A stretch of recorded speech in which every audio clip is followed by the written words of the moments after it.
জয় শ্রী রাধে, জয় শ্রী রাধে, জয় শ্রী রাধে।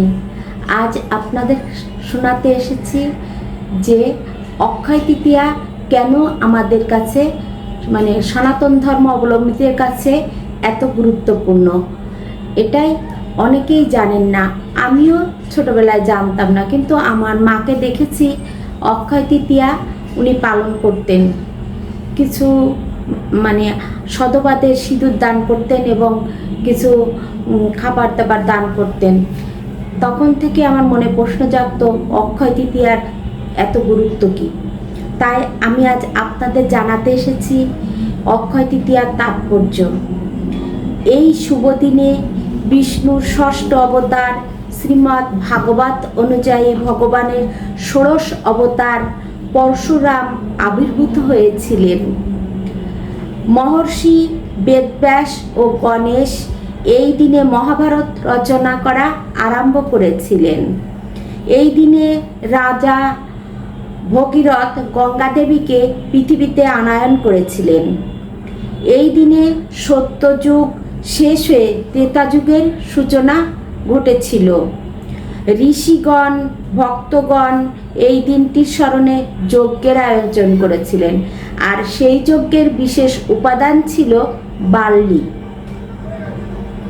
এই দিনে ভক্তরাজ সুদামা শ্রীকৃষ্ণের সাথে দ্বারকায় গিয়ে দেখা করেছিলেন এবং তার থেকে সামান্য চাল ভাজা খেয়ে শ্রীকৃষ্ণ তার সকল দুঃখ কি করছিলেন, মোচন করে দিয়েছিলেন। কার? সুদামার।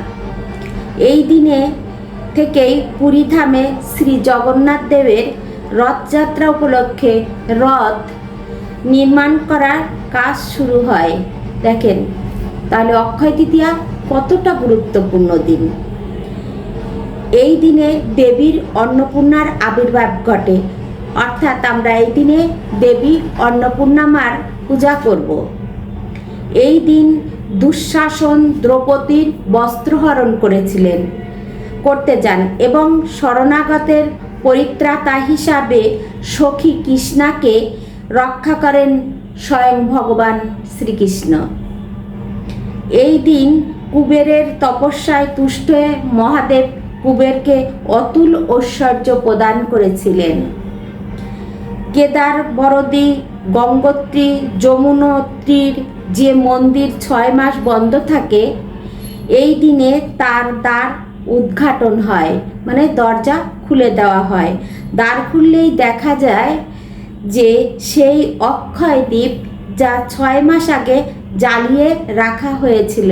তাহলে শুনলেন তো অক্ষয় তৃতীয়ার কি গুণ। তাহলে আমরা অক্ষয় তৃতীয়া দিনটি অবশ্যই পালন করব।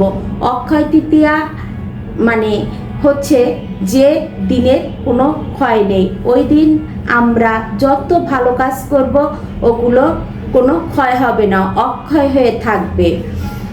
আর যেগুলো খারাপ কাজ করব ওইগুলোরও কোনো ক্ষয় হবে না, ওর জন্যে আমাদের কর্মফল ভোগ করতে হবে। এই অক্ষয় তৃতীয়া বৈশাখ মাসেই হয়ে থাকে। ভক্তি, ভগবান এবং ভজন অক্ষয়, এগুলো কখনোই ক্ষয়প্রাপ্ত হয় না। পৃথিবীতে সব ক্ষয় হয়ে যায়, কিন্তু ভগবানের কোনো ক্ষয় নেই। সত্য, ভজন, ভক্তি এই সবের কোনোই ক্ষয় নেই। তাই এই বৈশাখ মাসের মাহাত্ম্য অনেক। অক্ষয় তৃতীয়ারও যেমন মাহাত্ম্য আছে, আমাদের এই বৈশাখ মাসটাও আমাদের সনাতনীদের কাছে অত্যন্ত গুরুত্বপূর্ণ একটি মাস। আর একথা কোথায় লেখা আছে যে এই মাসটা গুরুত্বপূর্ণ? হরিভক্তি বিলাসে। কে বলেছেন? স্বরগোস্বামী একজন, 6 জন গোস্বামী আছেন, তার মধ্যে গোপাল ভট্ট গোস্বামী একথা বলেছিলেন। এই বৈশাখ মাসকে কেশব ব্রত হিসেবে মহিমান্বিত করা হয়েছে। এই মাসের সব থেকে গুরুত্বপূর্ণ বিষয় সেটা হচ্ছে দান। আর সেটা হচ্ছে বৃন্দা দেবীকে জল দান করতে হয়। বৃন্দা দেবী অত্যন্ত খুশি হন।